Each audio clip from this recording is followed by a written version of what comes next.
Hey, fellow golfers, this is Robbie from Best Ball. One of the most popular names in the golf accessory market today is Western Birch.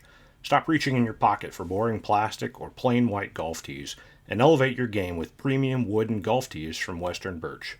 You can customize both the hardwood and bamboo tees with one of their signature stripe patterns in a wide variety of colors. These tees are stylish enough to stand apart from the crowd, traditional enough to align with golf's heritage, and durable enough to make you forget about using anything else. Enter the code BESTBALL in the promo field in your shipping cart to add a free gift to your order. So visit westernbirch.com and get your own premium wood golf tees in the style that suits your game. Wherever you're wanting like a shot to go, a ball, basketball, things like that, your body will find a way to get it to point A to B, right? Yeah. And so that's the beautiful thing about it is that when you focus more of your attention on your target, we like to call it caveman golf. It's see target, see ball, hit ball.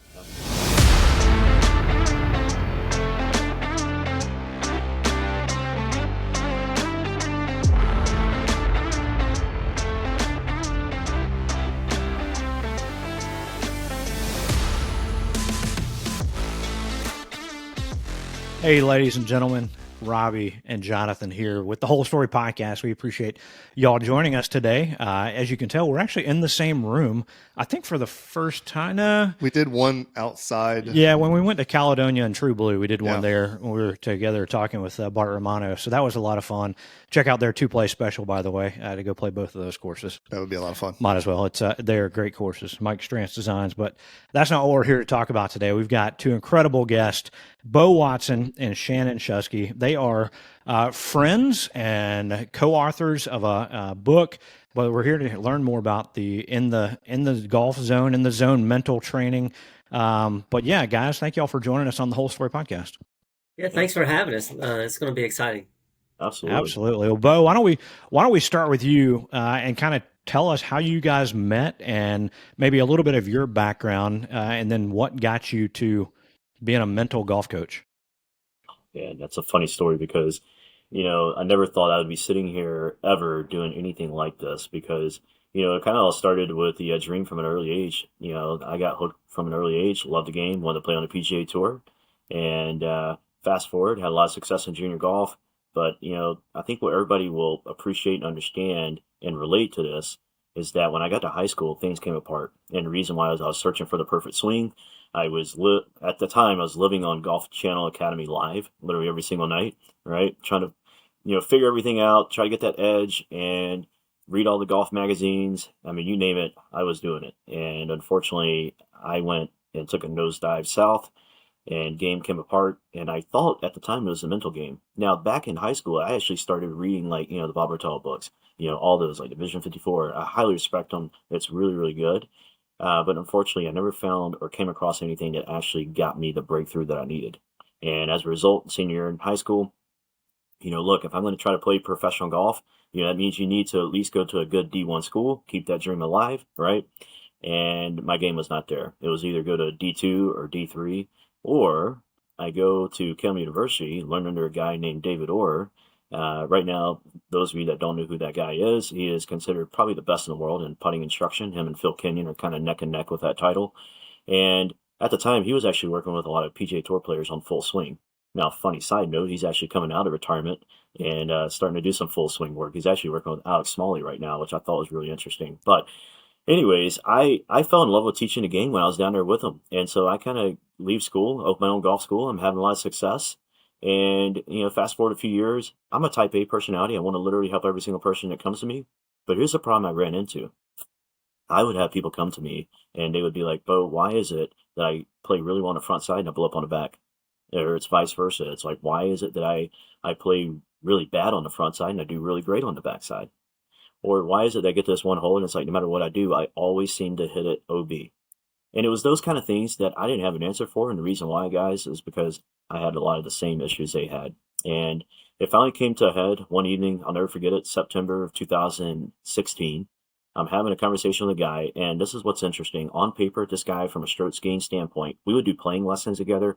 We were on the range and he's hitting shots. And he's hitting shots at the quality of like a low single digit handicapper.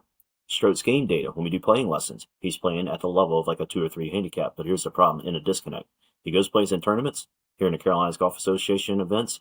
He would be high 80s, low 90s. And we finally had to have an honest conversation that evening. And I said, you know what?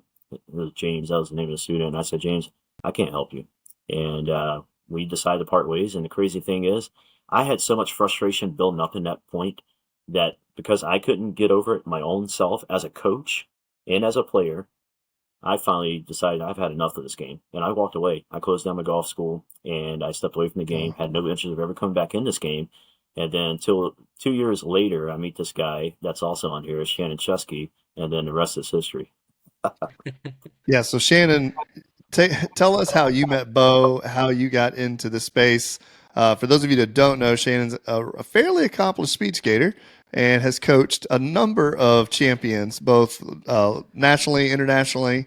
And so you guys get together, and hopefully we're going to find out how it maybe fixed my golf game. Because, Bo, you just described every person I've ever met in golf. I don't know how I could play one hole that bad and one hole that good, or my next stroke, my one driver's amazing, and the next hole it's a piece of trash. So maybe Shannon's going to give us the insight on how to fix that. So.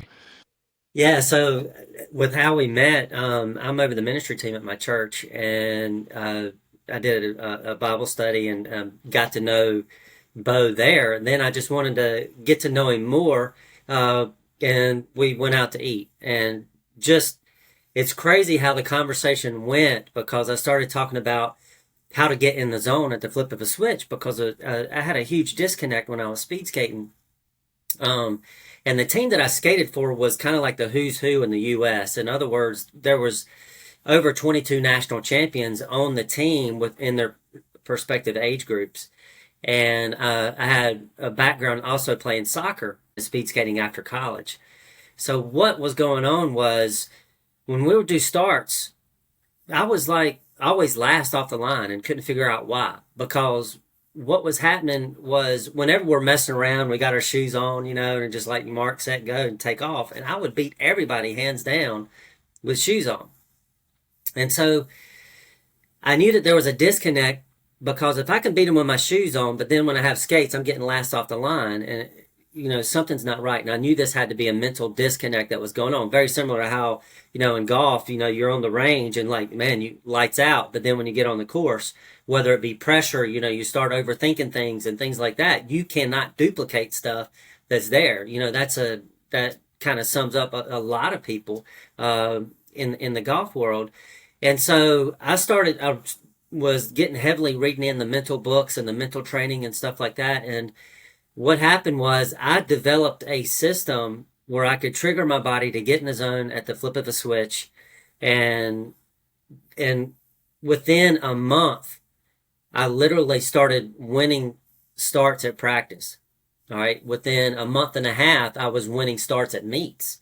And then kind of leading on going to end up being a national champion and a record holder doing that.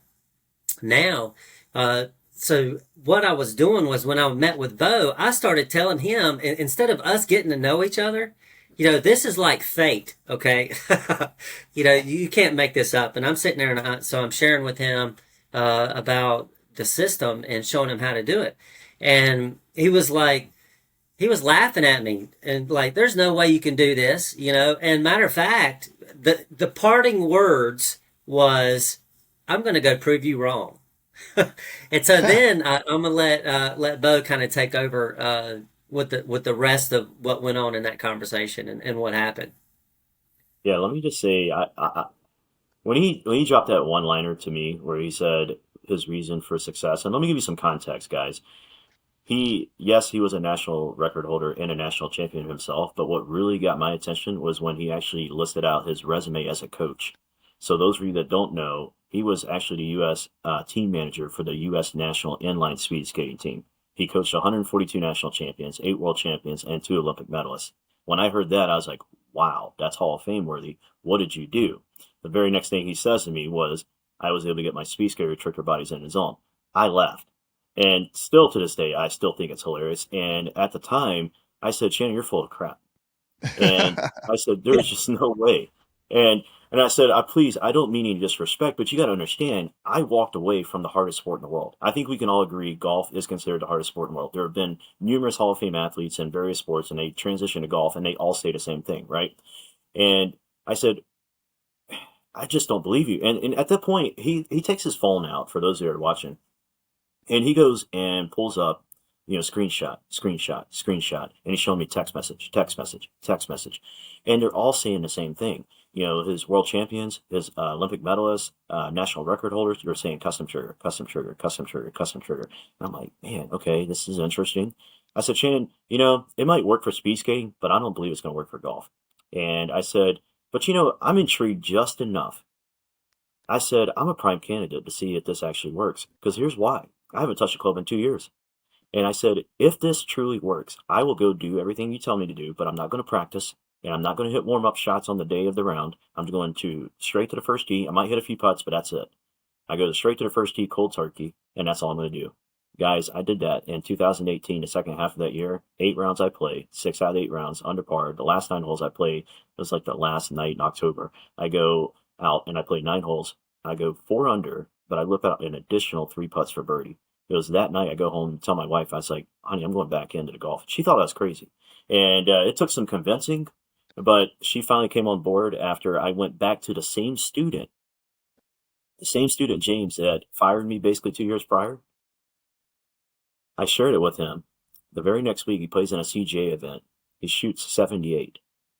And I'm like, okay, I'm still kind of skeptical. And I said, what do you think was the difference? And he said, it was everything that you taught me with psychoanalytic training.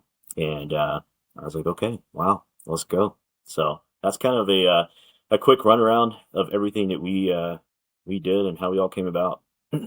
That's great. I guess the question, though, is how good of a speed skater are you now? I left them far behind. There's dust. I I gave up wasn't the talking about ghost. you, Shannon. How good are No, you, we're talking Bo? about Bo. You had natural skepticism, right? I mean, behind the scenes, you're like, I don't want to trade my cow for 3 magic beans.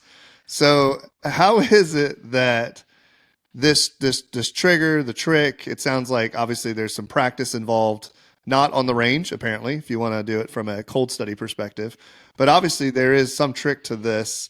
Why is it that I was thinking, we were talking about this just before we got on. I was like, it reminds me of Kevin Costner in the movie The Perfect Game, where it's like he engaged the mechanism. Like he's a professional player and suddenly everything blocks out. He can only see the glove.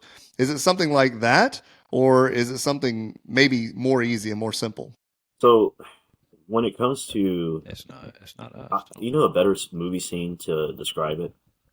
I think a better movie scene to describe is the greatest game ever played, where Shia LaBeouf, I think that's how you say his name, is when, and we could be, maybe, no, because Kevin Costner is another movie, but it's when Harry Vardon stands up on the tee, and it's that scene where you got all the people down the fairway, and then all of a sudden, like, he's locked in on where he wants to hit a shot, and then all of a sudden you start seeing the people disappear. And I really believe that is one of the absolute best ways to describe what it actually looks like when you're utilizing our system. Because I love this one-liner I always use with our clients. It's, where is your attention? Where your attention goes, energy flows. Meaning, is your attention on the target, or are you actually focusing too much of your attention on the obstacle? And they have done multiple studies in numerous different industries and sports where they have found that wherever you're wanting like a shot to go, a ball, basketball, things like that, your body will find a way to get it to point A to B, right? Yeah. And so that's the beautiful thing about it, is that when you focus more of your attention on your target, we like to call it caveman golf. It's see target, see ball, hit ball. That's where you're going to have your best performance always comes out, because we know from research, when you're playing golf from the left side of the brain, which unfortunately 90% of golfers do, they're thinking about, I need to have my grip pressure a certain way. I need to make sure my elbow position gets in a certain way at the top of the backswing. Or I need to make sure that I get my hip to clear. And we're thinking all these thoughts while we're trying to play. And unfortunately, when you look at the best players in the game, I got to ask you, have you ever heard Tiger Woods, after winning a tournament in a press conference, say, my secret today, I had my elbow position at P4 at about 4 inches off the rib cage, and then I had to make sure that I get the left hip at the moment of contact at P7. No, you don't hear that. what you actually hear is like, I was really locked in. I had my focus, and I could really see the target and the shot shape, all things that are right side oriented. So the beautiful thing about psychometric training is we're using a custom trigger that conditions our bodies to get laser focus with the emotion that's attached behind it, which then gets our focus on the actual target. And when we can do that, man, we play some really good golf. Because what's the number one issue that most golfers have? I lost focus. As a left-hander, do I get a benefit since I'm already in my right brain? Yeah, why not? Good one. Well, I don't know any of the things you just said when it came to how you actually play golf with P4, P7. Maybe I'm at a benefit. I've never had a lesson or done anything else because I don't know how to people ask me like, why'd you do it that way? I'm like, I have no idea. I just swung the club. That's right. So many people talk about golf as a social game, right? And is the system you're talking about where you're basically, I don't want to say a robot, but you're so focused in on everything you're doing that you lose that social side of it? Or does the system allow to, when it's time to hit the shot, you mentioned a trigger mechanism? Yeah, absolutely. So I mean, like, so golf is like, we know if you're going to go play 18 holes, it's 4 hours roughly, but then how much time are you actually playing the game? 5 minutes, 8 Maybe. minutes, that's it, and so then you've got 240 minutes of whatever you want to do. Right. And matter of fact, we suggest, for people to tap in their own personality during that time, and not try to be somebody else. Because what can happen is if that 240 minutes you try to stay focused and focused and focused, you're going to have mental fatigue coming up by going from the back nine, just tired of having to think all the time. And with our system, we also teach things like how do you control yourself during that time, during the 240 minutes. But the biggest thing is, like what you said, it comes down to getting your pre-shot routine dialed in, but then do the trigger, so to speak, right before you address the ball. And during that time, that's play time. That's go time. That's all in. And that's when that laser sharp focus starts really to come in and take advantage of. And so during the other 240 minutes, or if you're playing only 9 holes, the next 120 minutes, do whatever you want. I will say that is one of the biggest benefits to our system compared to a lot of programs out there or mental trainings out there is like they're training you to how to manage your thoughts, how to manage your emotions in between shots. And like Shannon said, I mean, there is going to be fatigue, mental fatigue at the end, like where you're just like a lot of times at the end of the round, like you're so like spent, like you're just ready to go home and just like take a nap or something. And the beautiful thing about this is that you only need to be focused for about 15 seconds. And if you do that, it allows you, to free up your time where you can just have conversation, have fun, drink a couple beers if you want or whatever, and just go out there and have fun, play the game, whatever you want to do.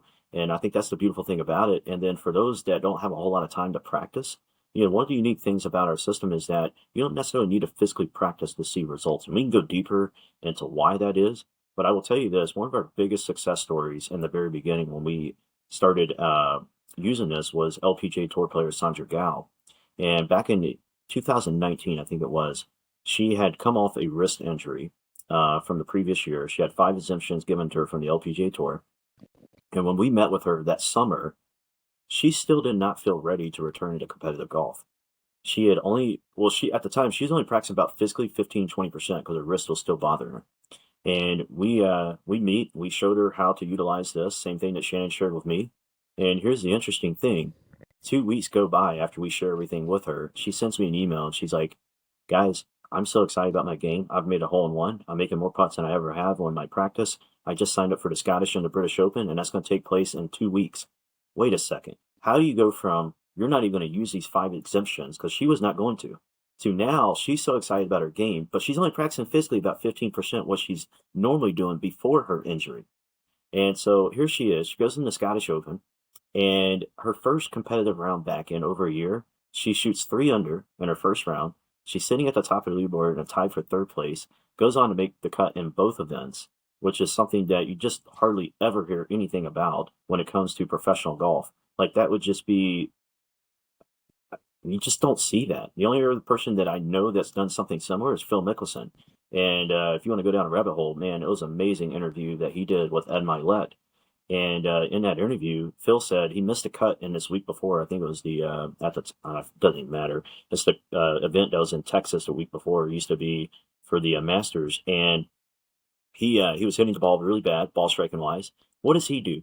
He misses the cut. He leaves, goes home that Saturday. Saturday to Wednesday, he is literally just sitting on a couch, even when Yeah, he's at Augusta, and he only plays 9 hole rounds. because of the Practice shoulder. He rounds. had a shoulder Yeah. injury. It's only because of the shoulder. But yeah, But here's the interesting thing: he finishes third that week, Yeah. and he said that he hit the ball as best that he's pretty much did that entire year.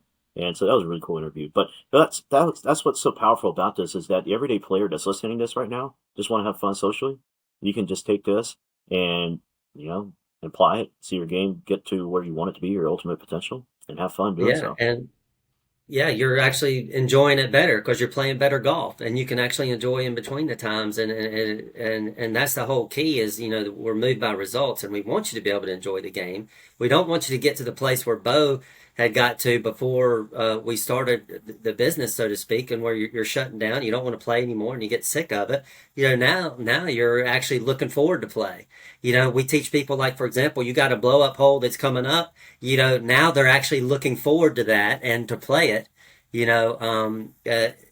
with our system. And so that's the exciting thing is because it literally can change people with how they view golf and not just that, but going in everyday life and outside of golf and making you a much better person as well. So How does someone come about y'all's coaching? Is it individual thing where they need to come in person? Is it virtual? How do they come to work with you guys and learn the system?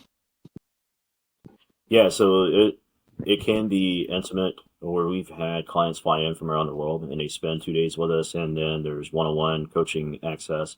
Where a majority of people do is they will work with us in a group setting, and then we also work with them remote, and so we also have that option as well. And then of course, the book is there to help everybody else, that wants to see improvement in their game, have fun, and enjoy it more. So yeah. All right. So we always ask our golfer, our guest here, and Shannon, I don't know, maybe you've picked up golf now, but we always want to know what was your most memorable golf shot? Oh man, I remember it like it was yesterday. I was playing at Beau Rivage down in Wilmington, North Carolina. I got a shot that I have to hit through it's about 20 yards to hit through this clearing. That's about 5 yards wide, so it's much smaller than you think it is from 20 yards. And I need to bend this thing probably about a solid 50 yards, and I'm about 210 out. And so I hit my hybrid, and I hit it through this gap. And then I also have to clear a tree on the way to the green. So I got to go like low to high with a massive, basically a slice in a way. And I hit it to like 10 feet. Now I've had 2 hole-in-ones in my career. I've also had a eagle from a second shot on a par four, but that shot right there is still hands down my favorite. That's awesome.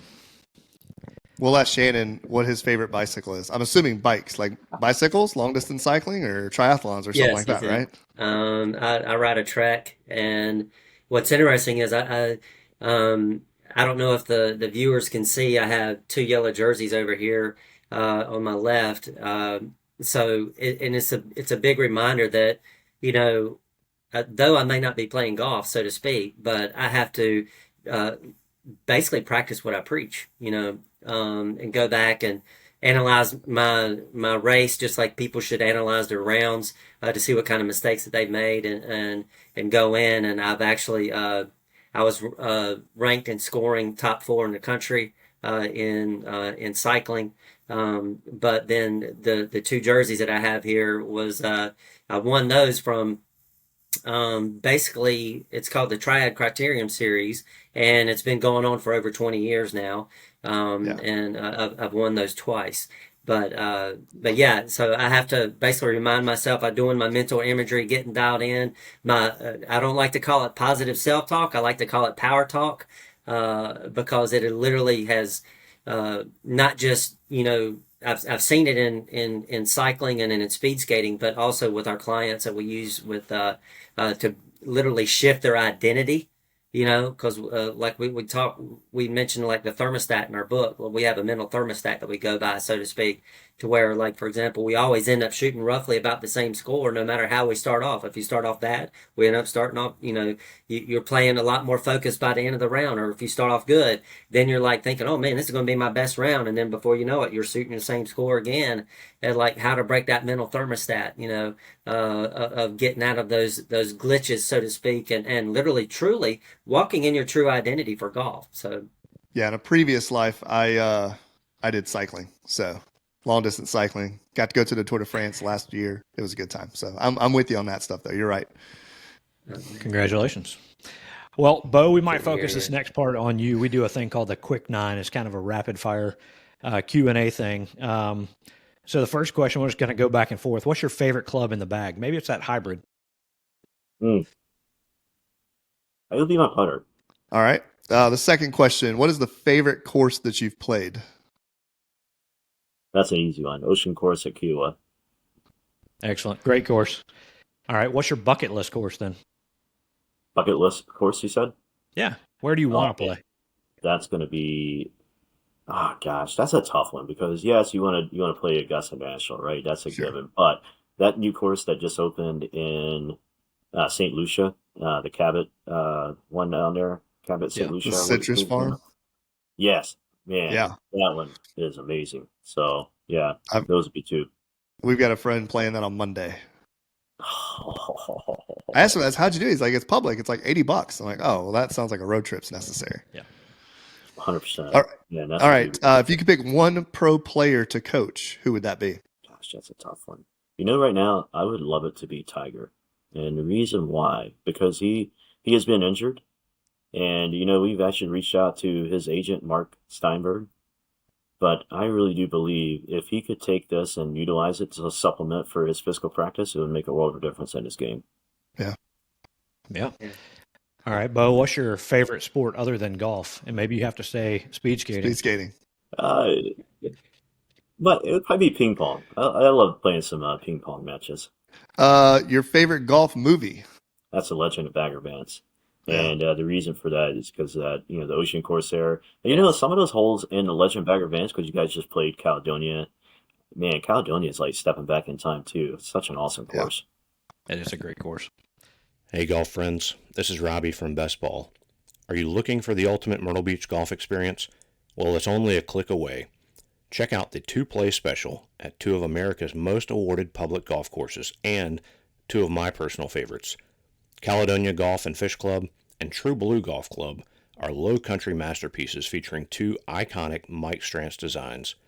Play these two incredible courses for one great price. Visit truebluegolf.com to learn more about the two-play special and book your tee time today. That's truebluegolf.com. All right. Speaking of great courses, what's your favorite golf course logo? Logo? Man, it's a tough one. I don't even know, to be honest with you. I think Bethpage Black's got a good one, if I'm not mistaken. I think that one's pretty cool. So I'll go with that. What is your favorite snack on the golf course? Favorite snack? Gosh. That would be probably just some trail mix. Those are always good go-to. All right. Final question. Who would be in your dream foursome? It's a good one. So, even though they're dead, I would love it to be Bobby Jones, Alex Morrison, who we talk about in the book quite a bit. He was the first guy to write the book Better Golf Without Practice, but also was a mentor to Henry Pickard, who coached Sam Snead, Ben Hogan, and then also Jack Rout, who coached Jack Nicklaus. So the reason why those three are the best in the world and was, considered the greatest of all time was because of the mental imagery that Alex Morrison passed on to him. That's the biggest reason why they were so successful. And then the last person would be probably Tiger. So that would be the good, dream foursome. Yeah, that's a good group to go out with. Yeah, absolutely. I bet he can get you on Augusta National too. That's right. Yeah, it's about who you choose, right? It's about who you know. And who knows you. So, Well, Bo and Shannon, we really appreciate you guys joining us on the Whole Story podcast. It's been a lot of fun. It's been great to read some of your book. We appreciate getting the opportunity to read that. Highly encourage it to everybody. Go check out inthezonementaltraining.com. Get with Bo and figure out how you can hit that trigger so that you can play better golf and have a lot more fun with it. That's right. So, yeah. Well, for Bo and Shannon, this is Robbie and Jonathan, and we appreciate you guys listening to the Whole Story podcast.